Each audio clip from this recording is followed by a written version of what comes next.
बिस्मिल्लाहिर्रहमानिर्रहीम। अस्सलामुअलैकुम वरहमतुल्लाहि वबरकातुहू। मोअज़्ज़िज़ मेरी इज़्ज़तदार माँ और बहनों, कौम और मिल्लत के तमाम बुजुर्गान मिल्लत, मेरे गयूर नौजवान साथियों, झारखंड मजलिस इत्तेहादुल मुस्लिमीन के सदर जनाब मोहम्मद शाकिर साहब, जनाब मौलाना मुबीन रज़वी साहब, जो इस बाई इलेक्शन के डुमरी के मजलिस इत्तेहादुल मुस्लिमीन के उम्मीदवार हैं, मंच पर बैठी हुई हमारी इज़्ज़तदार माँ और बहन, जो हजारीबाग बाहरी गांव से आए हैं, अशफाक खान साहब की माँ और बहन भी आज हमारे साथ इस मंच पर बैठी हुई है। वो अशफाक खान जिसको पुलिस कस्टडी में कत्ल कर दिया गया है, खैसर इमाम साहब, समीर अली साहब, इंतखाब आलम साहब, मंसूर आलम साहब, खैस अंसारी साहब, मोहम्मद कोहल साहब, जो कौमी सदर हैं कोल की तंजीम के, असदुल हक साहब उफ बबलू मुखिया साहब, हाजी तनवीर साहब, MN खां साहब, कामरान खां साहब, मेरे अजीज दोस्तों और बुजुर्गों, मैं सबसे पहले आप तमाम का दिल की गहराइयों से शुक्रिया अदा करता हूं कि आपने अपना कीमती वक्त निकालकर आज के इस जनसभा में आपने शिरकत की। आप तमाम का बेहद शुक्रिया कि आज इतनी बड़ी तादाद में आप यहां पर आए हैं। मेरी आपसे गुजारिश है और मैं आपका शुक्रिया भी अदा करना चाहूंगा कि 2019 में भी मैं यहां पर आया था इसी ग्राउंड पर, और उस वक्त भी आपसे आपके दरमियान में खड़े होकर मुझे कुछ बोलने का मौका अल्लाह सुब्हानहू व तआला ने दिया था। आपने मजलिस के उम्मीदवार को उस वक्त भी अपने दुआओं से और वोट से नवाजा था, और उस वक्त हमारे उम्मीदवार मौलाना मुबीन रज़वी साहब थे, जो आज भी हैं। आपने जो हमको वोट दिया, आपका बेहद शुक्रिया। अल्लाह आप तमाम को सलामत रखे। मेरी आपसे गुजारिश ही है कि 5 सितंबर को जो दोबारा इलेक्शन होने जा रहा है, आप तमाम लोग जरूर अपने वोट का इस्तेमाल करिए, और मजलिस के उम्मीदवार का इंतखाबी निशान पतंग छाप है। पतंग छाप पर बटन दबाकर आप अपने इत्तेहाद को कामयाब करिए, अपने सियासी शऊर को कामयाब करिए, और इस विधानसभा के विकास के लिए, इस विधानसभा में गरीबों और मजलूमों की विकास के लिए, झारखंड की कमजोर और मजलूम अवाम की इंसाफ के लिए एक आवाज को आप झारखंड के विधानसभा में भिजाइए। आज मैं आपको बड़ी जिम्मेदारी के साथ ये बात कह रहा हूं कि जब तक आप अपने वोट से मुत्तहिद होकर, इत्तेहाद पैदा करके आप अपने वोट से मजलिस के उम्मीदवार को कामयाब नहीं करेंगे, याद रखिए मेरी इस बात को कि आपसे कभी इंसाफ नहीं होगा। आपके गांव में, आपके विधानसभा में विकास का काम नहीं होगा। अगर आप ये समझते हैं कि हम सिर्फ वोट डालने वाले बन गए हैं और हमारे वोट डालने से हमसे इंसाफ होगा, हमारे वोट डालने से जिस तरह हजारीबाग में अशफाक खान को मार दिया गया, उसके परिवार को इंसाफ मिलेगा, अगर आप ये समझ रहे हैं कि जिस तरीके से आज आए दिन झारखंड में मॉब लिंचिंग के जरिए से लोगों को मार दिया जाता है, वो रुक जाएगा, वो नहीं रुकेगा। मेरी इज्जतदार माँ और बहनों, मेरे बुजुर्गों, मेरी इस बात का आप यकीन कर लो, ये उसी वक्त रुकेगा जब आपके लिए लड़ने वाला कोई एक एमएलए होगा जो झारखंड में जहां कहीं भी किसी गरीब, आदिवासी, मुसलमान या दलित पर जुल्म होगा, वो दौड़ता हुआ उस पीड़ित परिवार के दरमियान में पहुंचेगा, उनकी लड़ाई को अपनी लड़ाई समझेगा, वो अपनी तकलीफ समझकर वो इंसाफ की लड़ाई लड़ेगा। जब तक आप इस बात को नहीं समझेंगे, याद रखिए ये जुल्म जारी और सारी रहेगा। मुझे अफसोस इस बात का है कि अभी हम सुन रहे थे कि यहां पर मुख्यमंत्री आए थे हेमंत सोरेन साहब, और उन्होंने आकर ये कह दिया कि झारखंड में कोई मॉब लिंचिंग नहीं हुई है। हम झारखंड के मुख्यमंत्री को याद दिलाना चाहते हैं, शायद वो इतना काम कर रहे हैं कि आजकल बहुत सी चीजों को भूल जाते हैं, या फिर उनकी उम्र भी बढ़ रही है, नहीं मालूम। मैं मुख्यमंत्री को याद दिलाना चाहूंगा कि हमारे मंच पर अशफाक खान की मां और बहन बैठी हुई है। मुख्यमंत्री, क्या आपको अशफाक खान की मौत मालूम नहीं हुई कि आज अशफाक खान की मां को और उसकी बहन को हमारे मंच पर आना पड़ा आपको आईना दिखाने के लिए कि अशफाक खान की मौत तुम्हारी हुकूमत में, तुम्हारी पुलिस स्टेशन में उसकी हत्या कर दी गई थी। हम यहां के मुख्यमंत्री को याद दिलाना चाहेंगे जिन्होंने कहा कि मॉब लिंचिंग नहीं हुई, तो फिर सिकनी गांव में, रामगढ़ में शमशाद अंसारी को किसने मारा? क्या कोई आसमान से उतर कर आए और मारकर उड़कर चले गए? शमशाद अंसारी को मारने वाले इसी जमीन पर रहने वाले जालिम लोगों ने शमशाद अंसारी को इसलिए मार दिया क्योंकि उनको मालूम है कि हेमंत सोरेन कुछ नहीं करेगा, वो उनका आदमी है, इसलिए शमशाद अंसारी को मार दिया गया। और जब पीड़ित परिवार आज भी इंसाफ के लिए लड़ाई लड़ रही है, शमशाद अंसारी के पीड़ित परिवार के लोग आज हमसे मुलाकात करने के लिए आ रहे थे, तो रास्ते में कांग्रेस के गुलामों ने उनको रोक लिया और कहा कि मत जाओ ओवैसी के पास, हम तुम्हारा कुछ कर देंगे। अरे ओवैसी से मिलने से तुम रोक तो सकते हो, मगर तुम मेरी आवाज को उनके दिलों तक पहुंचाने में रोक नहीं पाओगे। तुमने शमशाद अंसारी को खामोश कर दिया, मगर शमशाद अंसारी के रूप में हर बच्चा झारखंड से खड़ा होगा और हेमंत सोरेन से कहेगा कि मेरा नाम शमशाद अंसारी है, बताओ मुझसे इंसाफ कब किया जाएगा। आज अगर ये सरकार सत्ता में है और इस सरकार का मुख्यमंत्री ये कहता है कि कोई मॉब लिंचिंग नहीं हुई है, तो फिर वाजिद अंसारी को एक इलेक्ट्रिक के पोल से बांधकर पीटा गया था चोरी के झूठे इल्जाम में। इसी साल अप्रैल 2023 में महू टोली में वाजिद अंसारी को मार दिया गया।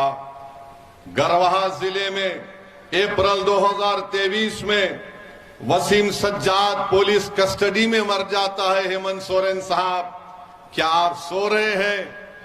तो जागो और देखो कि तुम्हारे गरवा डिस्ट्रिक्ट में वसीम सज्जाद को कत्ल कर दिया गया। जमशेदपुर में 6 दुकानों को जो अल्पसंख्यक समाज मुसलमानों की थी उनको जला दिया गया। सरकार सेकुलर पार्टी की है, सरकार में कांग्रेस है, सरकार में राजद है, और आपके राज में दुकानें जलती हैं। शमशाद अंसारी का कत्ल हो जाता है, मगर आप हमको गाली देते हैं। सत्ता में आप हैं, इल्जाम मौलाना मुबीन रजवी पर लगा दिया जाता है, इल्जाम मेरे सदर शाकिर पर लगा दिया जाता है कि ये बी टीम है। अरे बताओ, जब तुम सत्ता में हो तो तुमने इन दुकानों को जलने से क्यों नहीं बचाया? साहिल और मुदस्सिर को पुलिस की गोलियों ने खत्म कर दिया। यकीनन ये हमारे लिए शहीद है, मगर साहिल और मुदस्सिर से मिलने कौन गया था? मैं गया था साहिल और मुदस्सिर से मिलने के लिए। हम इसलिए नहीं गए थे कि हमको कोई सियासत करना था, हम इसलिए गए क्योंकि हमने उन बच्चों की तकलीफ को अपने दिलो दिमाग और अपने सीने में महसूस किया। इंसानियत अभी भी हम में जिंदा है, हम वहां पर गए थे। मगर बताओ, जो आज हम चुनाव लड़ रहे हैं तुमको गाली दे रहे हैं। अरे 16 साल का शहबाज खान जो ट्यूशन लेकर अपने घर को वापस आ रहा था, तो किसने घर वहां में उसको गोली मारकर कत्ल कर दिया गया और झाड़ियों में उसकी लाश को फेंक दिया गया। बताइए हेमंत सोरेन साहब, बताओ कांग्रेस के लोगों, तुम सत्ता में हो, मैं सत्ता में नहीं हूं, किसने मारा 16 साल के शहबाज खान को? और फिर क्या ये बात सच नहीं है कि बीजेपी के एक पूर्व विधायक जिनका नाम जरमुंडी देवेंद्र कुंवर है, तौसीफ नामी बच्चे को उठक बैठक कराया, उसको थूका उसके मुंह पर? क्या किया तुमने बताओ? आज तुम हमको गाली देते हो कि असदुद्दीन ओवैसी आएगा और भड़काऊ भाषण देगा। मेरी इज्जतदार मां और बहनों, अशफाक खान के बारे में हमने बता दिया आपको। यही गिरिडीह में मोहम्मद कैफी और मोहम्मद आसिफ को किसने पीट पीट कर मार दिया कि ये तस्करी का काम कर रहे थे? क्या हेमंत सोरेन को मोहम्मद कैफी और मोहम्मद आसिफ के बारे में भी नहीं मालूम, जिनको मार मार कर उनका कत्ल कर दिया गया? 8 मार्च 2021 को सचिन नामी एक 22 साल बच्चे को चोरी के इल्जाम में पकड़कर कत्ल कर दिया गया। अंगारा रांची में 27 साल मुबारक खान को पीट पीट कर उसकी जान ले ली गई, उसी तरह लाइट के पोल से बांधकर। और हेमंत सोरेन को शायद नहीं मालूम कि मुबारक खान भी मार दिया गया। मेरे अजीज दोस्तों, जमशेदपुर में नौशाद को पुलिस कस्टडी में उसकी मौत हो जाती है। 10 अगस्त को नौशाद को उठाया जाता है। मेरी इज्जतदार मां और बहनों, आप जानते हैं कि जब तबरेज अंसारी को मारा गया था, मैंने खुद तबरेज अंसारी की बेवा से मुलाकात की थी। क्या उस वक्त कौन सा मामला था? हमको तकलीफ हुई कि एक नौजवान बच्ची बेवा हो गई है। मुदस्सिर और साहिल की क्या मामला था? हम गम के घर को गए थे। मेरी इज्जतदार मां और बहनों, मेरे बुजुर्गों, आपने यहां पर झारखंड में 4 अल्पसंख्यक मुसलमान समाज के एमएलए को आपने कामयाब किया। इतने वाकयात होते हैं। अरे जमतारा से यहां पर आपने एक मुस्लिम विधायक को कामयाब किया, और अभी हमको बताया गया हसन साहब भी फिर रहे हैं। 4 आपके एमएलए हैं। आप में इतनी हिम्मत नहीं हुई कि आपने इन जुल्मों के खिलाफ आवाज उठाते? आप में गीरत क्यों नहीं जागी कि आपको अगर कामयाब किया तो क्यों कामयाब किया? क्या तुमको कामयाब इसलिए तो नहीं किया कि तुम हेमंत सोरेन के सामने अपने सर को झुकाकर गुलामी करो? तुमको कामयाब इसलिए किया कि तुम गरीब और मजलूमों पर जब जुल्म होगा तो तुम उनकी आवाज बनोगे। तुम सरकार में बैठकर तुम अगर मंत्री बन गए हो तो तुम समझ रहे हो कि तुमको बहुत बड़ा मुकाम मिल गया। अरे जब अल्लाह ने तुमको मुकाम दिया तो तुम उस मुकाम को इस्तेमाल करो गरीबों के इंसाफ के लिए। मगर इतने लोगों को मार दिया गया और यहां पर हेमंत सोरेन की सरकार इस पर कोई कार्रवाई नहीं करती है। मेरे अजीज दोस्तों और बुजुर्गों, एक यहां पर एक विधायक साहब हैं, उन्होंने एक ये भी कह दिया था कि अगर मुझे कोई इबादतगाह बनाना पड़े तो मैं अपना गुर्दा बेच दूंगा। कहा था ना, मैं अपना गुर्दा बेच दूंगा। अरे इतने लोग मारे गए, तुम्हारा गुर्दा छोड़ो, तुम्हारी जबान नहीं खुल रही है, तुम गुर्दा कहां तक जाओगे। उस विधायक ने कहा था कि मैं अपना गुर्दा बेचकर इबादतगाह को बना दूंगा। अरे तुम क्या बनाओगे हमको नहीं मालूम, मगर तुम झारखंड की जनता को तो बेवकूफ बना रहे हो, उनका मजाक कर रहे हो और वो मौत की आगोश में चले जा रहे हैं। मेरे अजीज दोस्तों और बुजुर्गों, आप देखते हैं कि बोकारो में, चक्रधरपुर में क्या क्या तकारीर नहीं की गई थी, क्या क्या भाषण नहीं दिया गया था। अगर हम उस पर बोलना शुरू करेंगे तो फिर एक नया तनाजा यहां पर पैदा होगा। मेरे अजीज दोस्तों और बुजुर्गों, आप ये भी जानते हैं कि जिस प्रदेश से मैं आता हूं, तेलंगाना है, वहां पर 50 लाख से कम मुसलमान हैं।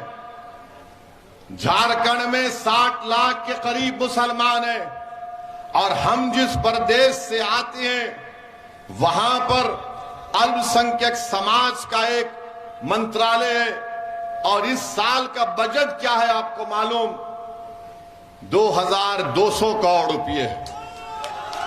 और झारखंड में अल्पसंख्यक समाज का विजारती अखिलती बहबूद का बजट सिर्फ 500 करोड़ रुपए है, सिर्फ 500 करोड़ रुपए। और हम जब यहां पर आ रहे हैं तो हमको गाली दे रहे हैं। अरे भैया गाली दो हमको, तुम्हारी गालियों से मैं रुकने वाला नहीं हूं। यहां तेलंगाना में हमारे सात विधायक हैं, कोई मंत्री नहीं है। सुनिए, कोई मंत्री नहीं है, मगर हम 50 लाख से कम हैं। 2200 करोड़ रुपये सालाना मिलता है।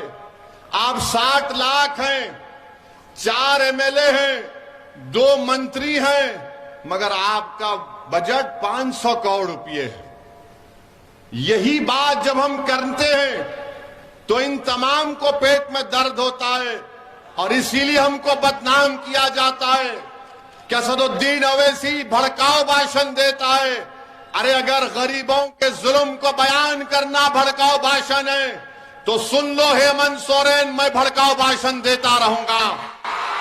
अगर शमशाद अंसारी की तकलीफ को बयान करना भड़काऊ भाषण है तो हम तमाम शमशाद अंसारी हैं। अगर हमारी बहन और हमारी मां बैठी हुई है, उनके बेटे और औलाद के लिए इंसाफ की बात करना अगर भड़काऊ भाषण है तो मुझे फख्र है कि अल्लाह ने मुझे भड़काऊ भाषण बोलने की सलाहियत दी। मगर आप बताओ, आपने क्या किया? यहां पर चुनाव जब आता है तो ओवैसी का डर दिखाते हैं कि अगर ओवैसी को वोट देंगे, मंजलिस को वोट देंगे तो बीजेपी जीत जाएगी। और आप मासूम लोग सिर्फ वोट डालते हराने के लिए। अरे कभी अपने दिलों पर हाथ रखकर सोचो। कभी जब तुम अपने घर में जाकर बैठते हो तो अपने दिल से पूछो कि मैं क्या सिर्फ इनको वोट डालने के लिए पैदा हुआ हूं? क्या तुम सिर्फ वोट डालने के लिए पैदा हुए? तुम वोट नहीं ले सकते। आप 50 साल से वोट दे रहे हैं। आपके दादा ने वोट दिया, आपके दादा ने अपनी जवानी को बर्बाद कर दिया, अपने बुढ़ापे को बर्बाद कर दिया। आपके बाप ने अपने बचपन को खोया, सिसक सिसक कर तुम्हारा बाप मर गया, तुमने उनको वोट दिया। अब तुम हो, और तुमसे भी यही कहा जा रहा है कि जिस तरह तुम्हारे बाप और दादा ने वोट दिया तुम उसी तरह चलो। नहीं मेरे नौजवान साथियों, तुम्हारे बाप दादा के पास विकल्प नहीं था। वो हालत मजबूरी में इन लोगों का साथ देते थे। आज तुम्हारे दरमियान में एक दीवानों की पार्टी खड़ी हुई है जो किसी के बाप को सुनने वाली नहीं है। तो मेरी आपसे गुजारिश है कि आप अपना वोट 5 सितंबर के दिन मजलिस इत्तेहादुल मुस्लिमीन को दीजिए। मेरे अजीज दोस्तों और बुजुर्गों, केंद्र की सरकार बीजेपी की है।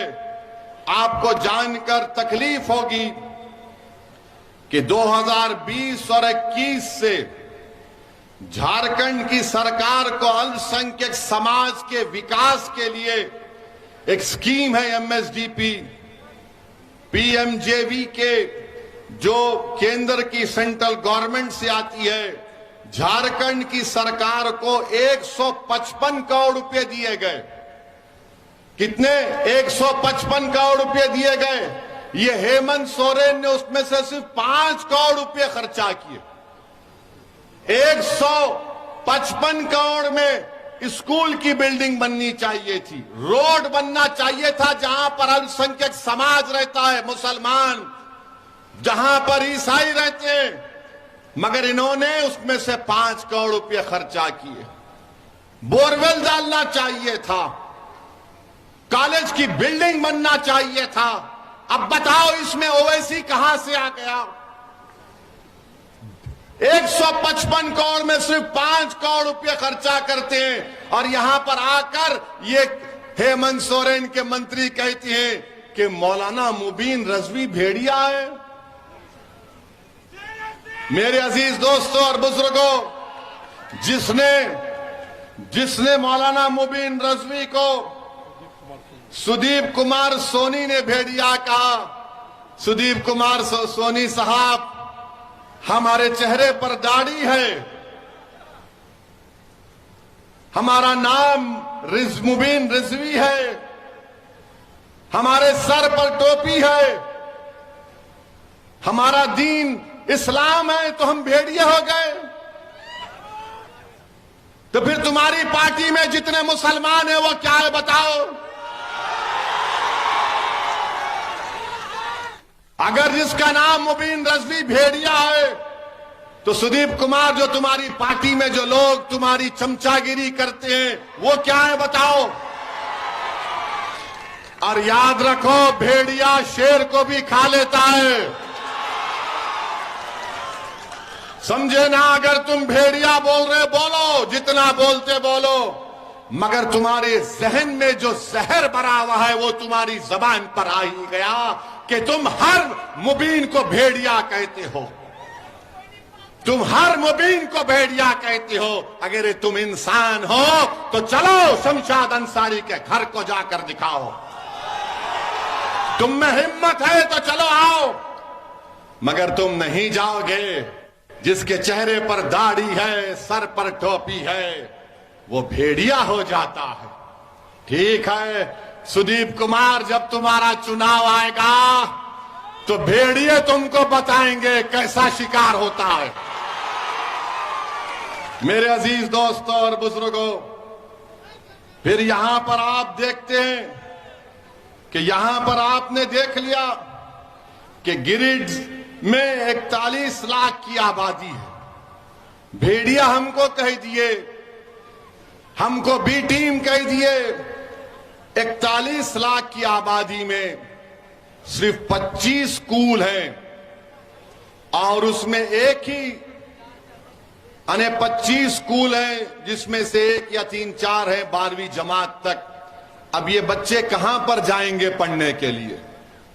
बताइए हेमंत सोरेन साहब, ये बच्चे कहां पर जाएंगे? तेलंगाना में, जिस प्रदेश से मैं आता हूं, जहां पर हमारा कोई मंत्री नहीं है, हमारा कोई मंत्री नहीं, हमने क्या काम किया? हमने वहां पर 1 लाख मुस्लिम बच्चे और बच्चियों को 204 गवर्नमेंट के रेजिडेंशियल स्कूल को खुलवाया और 6ठी जमात से 12वीं जमात तक हमारी बेटियां और हमारे बेटे फ्री में पढ़ते हैं। हम मंत्री नहीं बने, ना कभी बनेंगे। हमसे कहा भी गया था कि ओवैसी साहब मंत्री बनना है, तो हमने कहा कि ना मंत्री बनना है ना संतरी बनना है, आप बताओ हमारे लिए क्या काम कर सकते। हमने कहा हमारे बच्चियों को, हमारे बेटों को स्कूल खोलो। आपको जानकर खुशी होगी कि 1 लाख के करीब मुस्लिम बच्चे और बच्चियां तेलंगाना में 6ठी जमात से फ्री में पढ़ रही हैं और मेरे पार्लियामेंट के इलाके में मैंने एक जूनियर कॉलेज को खुलवाया। 11th और 12th में उस जूनियर कॉलेज के 5 बच्चे नीट क्वालिफाई होकर गवर्नमेंट के मेडिकल कॉलेज में फ्री सीट लाकर अब मेडिसिन डॉक्टर बन रहे हैं। ये काम मैंने किया, हमारे एमएलए अकबरुद्दीन ओवैसी के विधानसभा में यह काम हुआ। ये काम आप कर सकते हैं झारखंड में। कब कर सकते हैं आप? जब आप अपने विधायक को कामयाब करेंगे, जब आप सियासी ताकत हासिल करेंगे। मगर अगर आप सिर्फ यही सोचते रहेंगे कि नहीं नहीं हमको वोट डालना है, हमको वोट डालना है, तो फिर वोट डालने का मतलब यही होगा कि तुम वोट तो डाल रहे हो मगर अपने लिए नहीं डाल रहे हो, अपने बच्चों की तालीम के लिए वोट नहीं डाल रहे हो, अपनी जान की हिफाजत के लिए वोट नहीं डाल रहे हो। क्योंकि जब तुम वोट डाल रहे तो शमशाद कैसे मरा बताओ मुझे? इतने लोग कैसे मर गए जब तुमने वोट डाला? अब झारखंड मुक्ति मोर्चा के लोग बोलेंगे, यहां की सरकार बोलेगी, अरे ओवैसी तेलंगाना की सरकार में बहुत पैसा है, हम गरीब प्रदेश हैं। नहीं नहीं, गरीब तुम नहीं हो। 2019 और 20 में झारखंड सरकार को मिनरल्स में 5,165 करोड़ रुपए मिला। 5,165 करोड़ रुपए मिला है। कहां गया ये? किसकी जेब में गया पैसा? ये किसकी जेब में गया बताओ? गरीब के जेब में तो नहीं गया। गरीब के बच्चे तो शिक्षा से नहीं कर रहे। 5,165 करोड़ रुपए इनको मिले। और फिर हम पर इल्जाम लगाते कि ओवैसी आएगा तो बीजेपी को फायदा होगा। तो ये बताइए कि झारखंड के एक मिनिस्टर हैं, मिथिलेश ठाकुर उनका नाम है, वो मालूम मुझे है, वो मिथिलेश ठाकुर है। ठाकुर ने 6 दिसंबर के दिन मिठाई बांटी। अरे तो 11 रब्बी अव्वल के दिन भी मिठाई बांटता, आका की आमद की खुशी में मनाता, मिठाई खिलाता। मगर मंत्री ने कहा कि नहीं, 6 दिसंबर को हम बांटेंगे, मिठाई खिलाएंगे, क्योंकि उस दिन बाबरी मस्जिद को शहीद किया गया था। हेमंत सोरेन, ये आपका सेकुलरिज्म है और आप हम पर उंगली उठाते हैं। याद रखो, अगर तुम एक जबान से मेरे खिलाफ झूठ बोलोगे तो मैं तुम्हारी 1000 सच्चाइयों को जनता के सामने रखूंगा। अब आप देखिए इनका रिकॉर्ड। अब इतना तो हेमंत सोरेन के लिए काफी, अब थोड़ा मोदी पे भी बोलते हैं, वरना कांग्रेस के लोगों में तो रात में नींद नहीं आएगी। हेमंत सोरेन को भी जरा बेचैनी होगी, करवटें लेंगे कि ये क्या क्या सच्चाई को बयान करके चला गया। फिर कोई कांग्रेसी बोलेगा या हेमंत सोरेन के पास का बोलेगा, मोदी को नहीं बोले। अरे मोदी को तो हम ही बोल रहे हैं, 9 साल से तुम तो गूंगे बनकर बैठे हो। तुमने क्या 3 मर्तबा बीजेपी से डिप्टी चीफ मिनिस्टर नहीं बने हो मैं हेमंत सोरेन? क्या बीजेपी और तुमने आरएसएस का दामन नहीं थामा? और तुमने थामा और हम उनसे सीना तान कर मुकाबला कर रहे हैं। मुझे अफसोस हुआ जब मुझे अभी बताया गया कि मुजाहिद आजादी हजरत मौलाना शेख भिखारी साहब का पड़पोता, शेख भिखारी साहब जिसने अंग्रेजों की गुलामी से देश को आजाद कराने के लिए झारखंड का अजीम सपूत, उनका पड़पोते को 24 अगस्त 2023 को मंदर ब्लॉक रांची में, जिसका नाम बिट्टू खान है, उसको मॉब लिंचिंग कर दी गई। वो अब दवाखाने में अपनी जिंदगी और मौत की लड़ाई लड़ रहा है। शेख बुखारी साहब का पड़पोता, वो बेचारे जो इस देश को आजाद कराने के लिए अपना सब कुछ कुर्बान कर दिए, और जालिमों ने उनके पड़पोते को मां पीट पीट कर अस्पताल को पहुंचा दिया, और अभी तक उस केस में कोई एफआईआर नहीं हुआ, हमको बताया जा रहा। बताइए आप, इल्जाम हम पर लगता है, मगर जब ये तमाम सच्चाई को हम बयान करते हैं तो आज आपसे अपील करने आए हैं कि झारखंड में आदिवासी, मुसलमान, दलित ये गुलदस्ता है इस प्रदेश का, और पूरे देश हमारा भारत एक गुलदस्ता है। और Narendra Modi uniform civil code लागू करना चाहते हैं। हम यूनिफॉर्म सिविल कोड को मुस्तरद करते हैं। यूनिफॉर्म सिविल कोड को हम एक्सेप्ट नहीं करते। क्या आदिवासियों पर यूनिफॉर्म सिविल कोड ला सकते मोदी आप? क्या छोटा नागपुर का कानून नहीं है झारखंड में जमीन का? इस जमीन का कानून है। क्या आदिवासियों पर यूनिफॉर्म सिविल कोड लागू किया जा सकता है झारखंड के? बताओ बीजेपी वालों, मैं चैलेंज कर रहा हूं मोदी को कि क्या तुम झारखंड के, छत्तीसगढ़ के, तेलंगाना के, मध्य प्रदेश के, राजस्थान के आदिवासियों पर यूनिफॉर्म सिविल कोड लागू करोगे?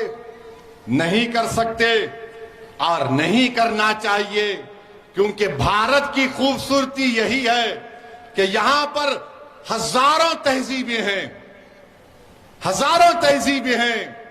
यहां पर हर एक का अपना अपना पर्सनल लॉ है। दिल्ली में बैठा हुआ कोई बाबू, दिल्ली में बैठा हुआ आरएसएस का प्रधानमंत्री हमारे जिंदगी के फैसले नहीं कर सकता। कोई हमको ये नहीं बताएगा कि हम कैसे अपनी जिंदगी गुजारेंगे। भारत के संविधान में मजहब की आजादी फंडामेंटल राइट है, और मैं अपने मजहब के बताए हुए तरीके पर अपनी जिंदगी को गुजारूंगा। नरेंद्र मोदी मुझे आकर नहीं बता सकते कि मैं अपने मजहब पर कैसे चलूं। इसीलिए हम यूनिफॉर्म सिविल कोड के खिलाफ हैं। अब आप बताइए, यूनिफॉर्म सिविल कोड कभी सुना आपने इन लोगों को जो हमको गाली देते हैं? इनकी जबान नहीं खुलती। पार्लियामेंट में नो कॉन्फिडेंस मोशन, हिंदी में क्या बोलते नो कॉन्फिडेंस, अविश्वास प्रस्ताव आया था। हमने वहां पर 6-7 मिनट में पूरा सबका बयान कर दिया, हर चीज को खोल खोल कर बयान कर दिया। बताओ, आपकी तो जबान ही नहीं खुलती। आप तो सिर्फ एक ही बात करते, मैं दुकान खोलना चाहता हूं मोहब्बत की। दूसरा बोलता है मैं चौकीदार हूं। ये ऐसा चौकीदार है जो चीन 2000 स्क्वायर किलोमीटर जमीन पर कब्जा करके बैठा है, मगर चौकीदार क्या चौकीदारी कर रहा है।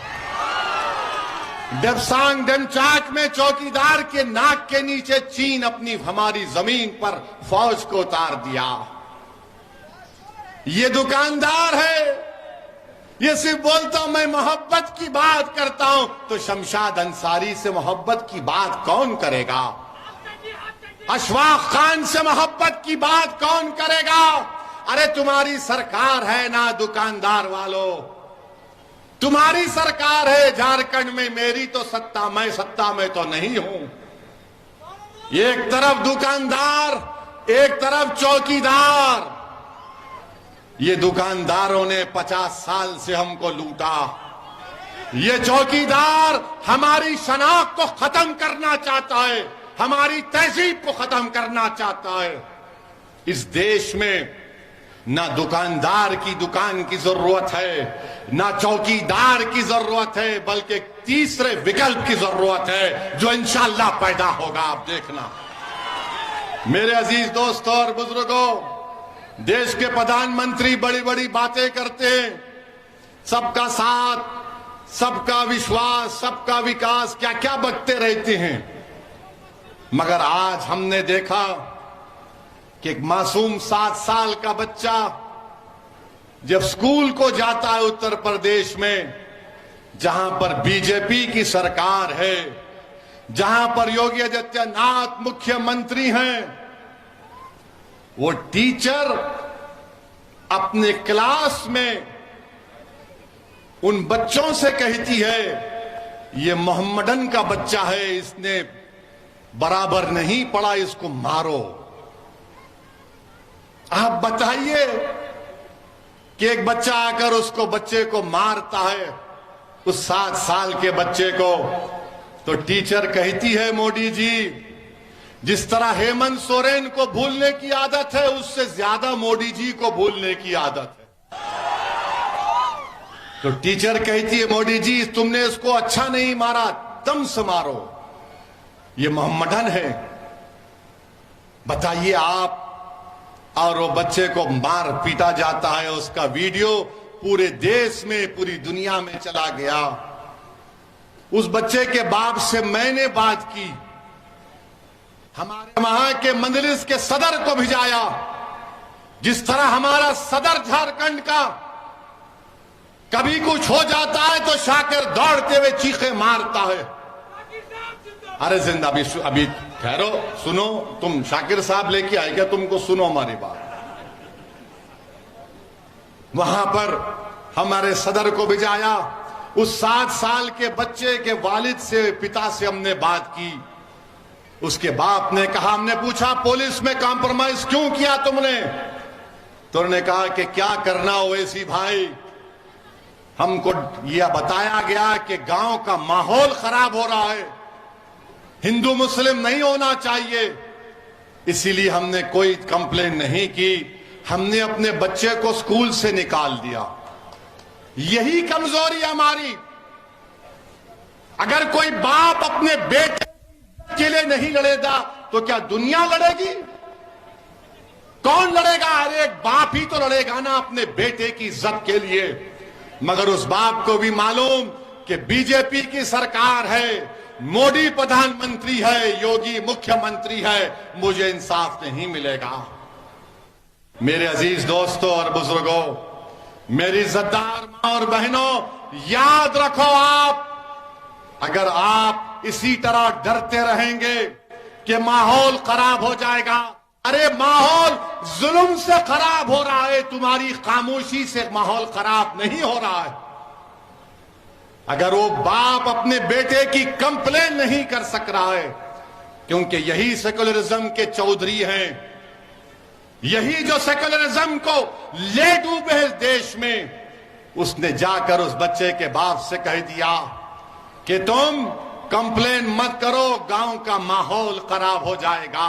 अरे जालिमों, अगर तुम्हारे बेटे को मारते तो तुम खामोश बैठते, क्योंकि मार खाने वाला 7 साल का बच्चा मेरा बेटा था, मेरी औलाद थी।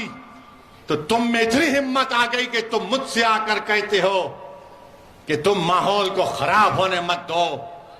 अगर किसी रांची में या उत्तर प्रदेश में योगी आदित्यनाथ के पोस्टर को फाड़ दिया जाएगा या मोदी के पोस्टर को फाड़ दिया जाएगा तो क्या करोगे? पुलिस दौड़ते हुए जाएगी उसके घर पर, उसके घर तक बुलडोजर लेकर जाएगी। मगर भारत में, हमारे वतन अजीज में, एक बाप से कहा जा रहा है कि तुम्हारे बेटे की कोई इज्जत नहीं है। अगर उसको स्कूल में थप्पड़ मारते हैं तो थप्पड़ खा लो, मगर माहौल खराब होने मत दो। मैं आपसे कह रहा हूं, माहौल खराब होता है तो भाड़ में जाए। मैं अपनी औलाद के लिए खामोश नहीं बैठूंगा, मैं अपने बच्चे की इज्जत के लिए खामोश नहीं बैठूंगा। अगर गांव का माहौल मुझे बेइज्जती करने से खराब होता है तो फिर और खराब होने के लिए तैयार रहना पड़ेगा।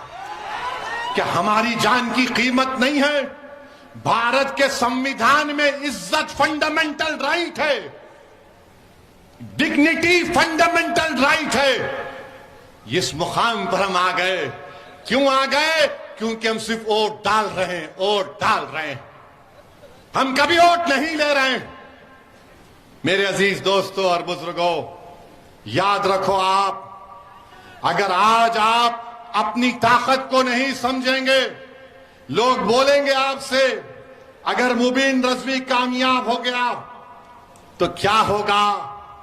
मेरे अजीज दोस्तों और बुजुर्गों, अगर एक मुबीन रजवी तुम्हारा विधायक बनकर झारखंड की विधानसभा में जाएगा तो कम से कम मुबीन रजवी की जबान से निकलेगा शमशाद अंसारी जिंदाबाद, शमशाद अंसारी जिंदाबाद। कभी तो कोई लड़ेगा, मगर आज ये कहेंगे अरे एक जीतेगा तो क्या होगा।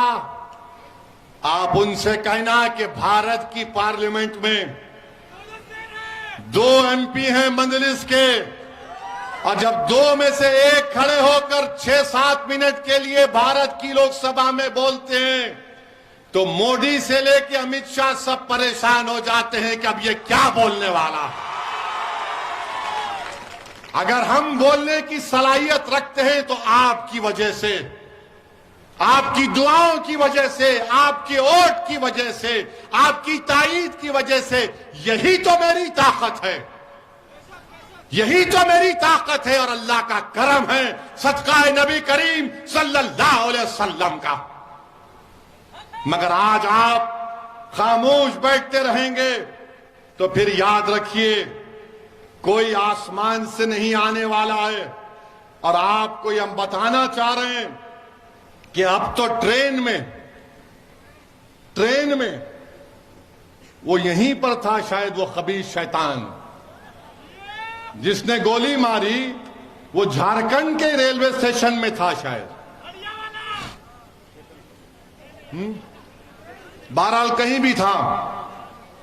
वो नाम पूछकर रेलवे में गोली मारता है। एक हैदराबाद का लड़का है, नौजवान बीवी है, 3 बच्चे हैं, उसको गोली मार दी, चेहरे पे दाढ़ी है, वो तड़प रहा है उसके पैरों के पास और ये तकरीर कर रहा है कि अगर भारत में रहना है तो योगी और मोदी को वोट देना पड़ेगा। मैं उन गोली मारने वालों से कहूंगा कि सारी दुनिया की गोलियां खत्म हो जाएंगी, हम मरने तैयार हैं, मगर किसी बाप से नहीं डरेंगे। हम अपने मतलब पर, अपने मकसद के तहत, अपनी मोहब्बत की बिना पर वोट देंगे। अरे तुम गोली मार कर हमको शहीद करके तुम कह रहे हो, याद रखो तुम जालिम हो, तुम्हारा जुल्म खत्म होगा। तुम अगर समझ रहे हो कि इख्तिदार में मोदी है तुमको कुछ नहीं होगा, अरे इख्तिदार तो अल्लाह का है, इख्तिदार तो अल्लाह का ही रहेगा, सुबह कयामत तक इंसानों का इख्तिदार नहीं रहता। अगर इख्तिदार इंसानों का होता तो बादशाहों के महल वीरान नहीं होते। अगर इख्तिदार इंसानों का होता तो सल्तनतें बर्बाद नहीं होती हैं। हां, हमारा सुल्तान मोहम्मद सल्लल्लाहु अलैहि वसल्लम है, ताजदार मदीना है, इख्तिदार उसका रहने वाला है, अल्लाह का। आज जो लोग नाम लेकर हमको गोली मार रहे हैं या हमारी जानें ले रहे हैं, सुन लो, तुम्हारे पास भी इख्तिदार नहीं रहेगा, तुम्हारे पास से भी इख्तिदार जाएगा। अल्लाह इंसाफ करेगा। मैं जानता हूं कि किसी एक भारत के किसी एक मुकाम पर किसी एक मां के बेटे को किसी ने जान से मार दिया, तो जब मीडिया के लोगों ने जाकर उस पीड़ित मां से पूछा कि तुम्हारे बेटे की हत्या कर दी गई है, मां जी तुम्हारी तबीयत कैसी है, तो उस मां ने आंख में आंसू लाकर कहा कि मैंने तो सब्र कर लिया मगर मेरा अल्लाह सब्र नहीं करेगा। तुम आज गरीबों पर, कमजोरों पर जुल्म कर रहे हो, इंशाअल्लाह ताला खुदरत इंसाफ करेगी। मेरे अजीज दोस्तों और बुजुर्गों, आपको हम सिर्फ यही बताने आए हैं कि यहां पर आपने 20 साल से 19 साल से आपने एक ही उम्मीदवार को वोट दिया। उन्होंने कोई कारखाना नहीं कायम किया। मुबीन रजवी साहब और हमारे सदर साहब बता रहे थे कि यहां से कई नौजवान मर्द हजरात अपने अपने घर छोड़कर कोई मुंबई चला गया, कोई दिल्ली चला गया, तो कोई हैदराबाद चला गया। अगर कारखाना बन जाता तो कुछ काम लगता, यहां पर नौकरी मिलती। मगर हेमंत सोरेन ने ना कारखाना लगाया ना नौकरी लगाई। अब कह रहे हैं कि 60-40, हेमंत सोरेन 60-40 कह रहे हैं। तो आपने अच्छा नारा लगाया था, क्या कहा? 60-40 नहीं चल तो, 60-40 नहीं चल तो हेमंत सोरेन को 40 दीजिए, 60 हमको देकर इनको कामयाब करिए, तभी इनका दिमाग हल्का होगा। अरे ये आदिवासी प्रदेश है, आप ये कह रहे हैं कि 60-40? हेमंत सोरेन, कौन आपको कह रहा है ये सब बातें? क्या आप अपनी बर्बादी को दावत दे रहे हैं? अरे ये गरीब प्रदेश में आप यहां के लोगों को नौकरी देने के बजाय आप कुछ और ही कह रहे हैं।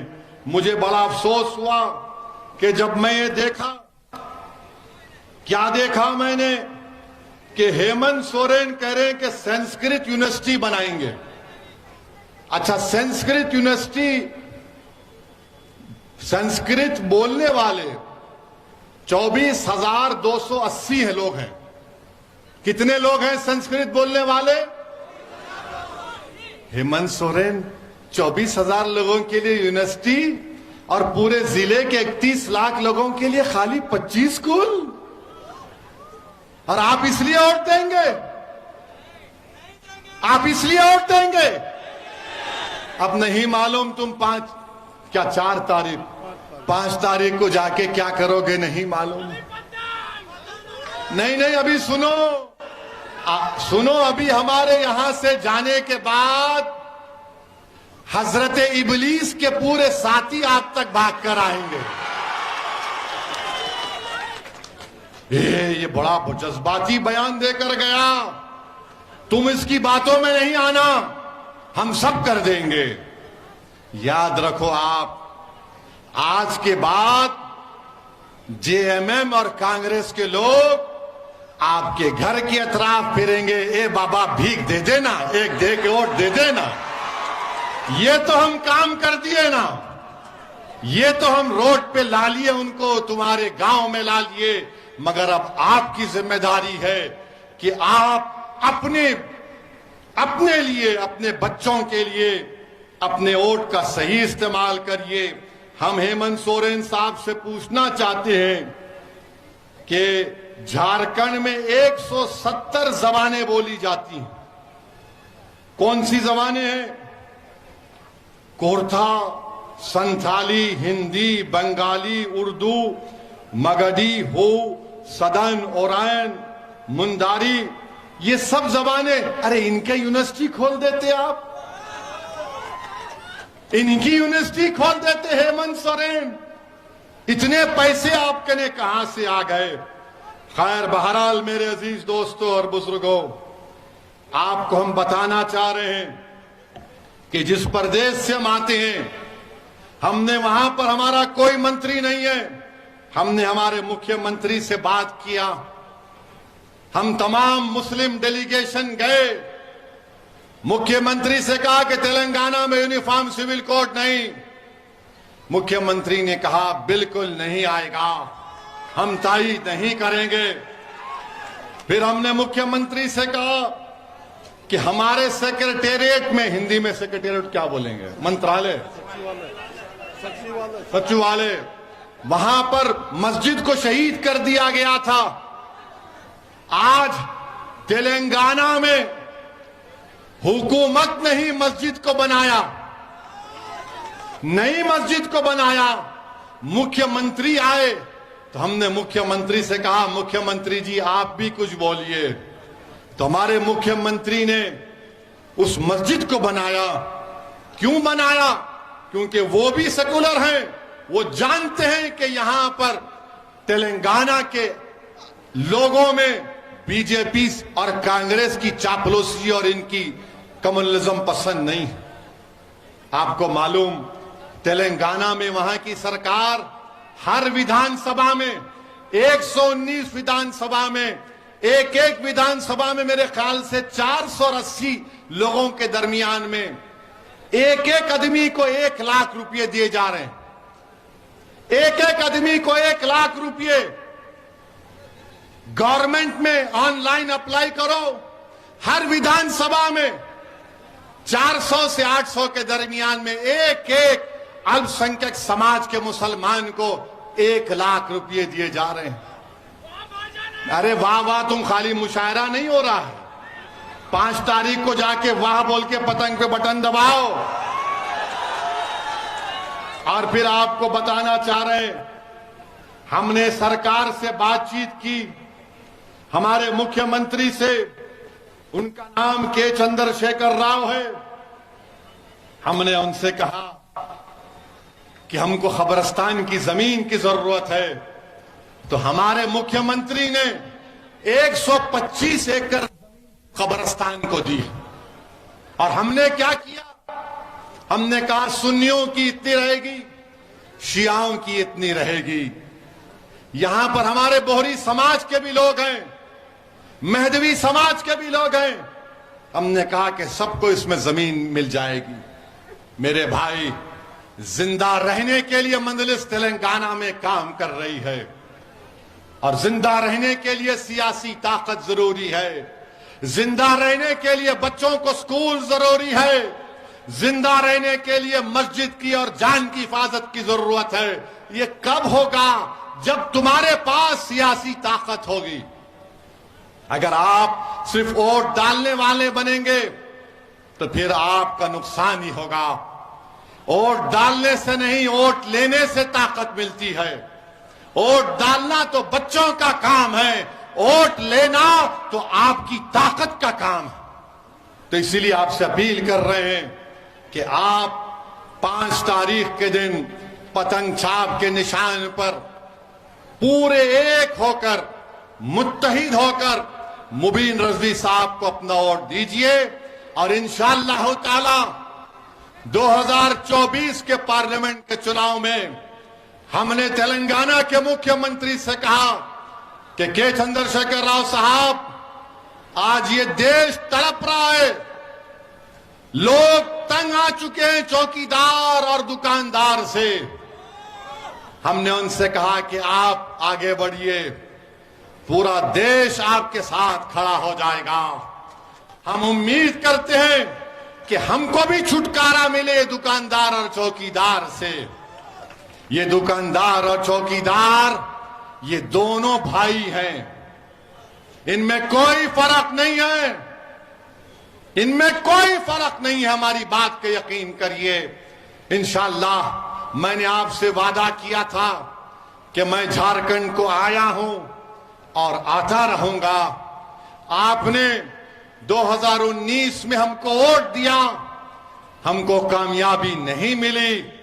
यकीनन हमको थोड़ा रंज हुआ, मगर हमको हमारे हौसले पस्त नहीं हुए। हमने जो वादा किया, हम आ रहे हैं और आते रहेंगे। मगर मेरी इज्जतदार मां और बहनों, मेरे नौजवान साथियों, मेरे बुजुर्गों, वोट लेना हमारा काम है, वोट देना हमारा काम नहीं है। मुबीन रजवी को कामयाब करो।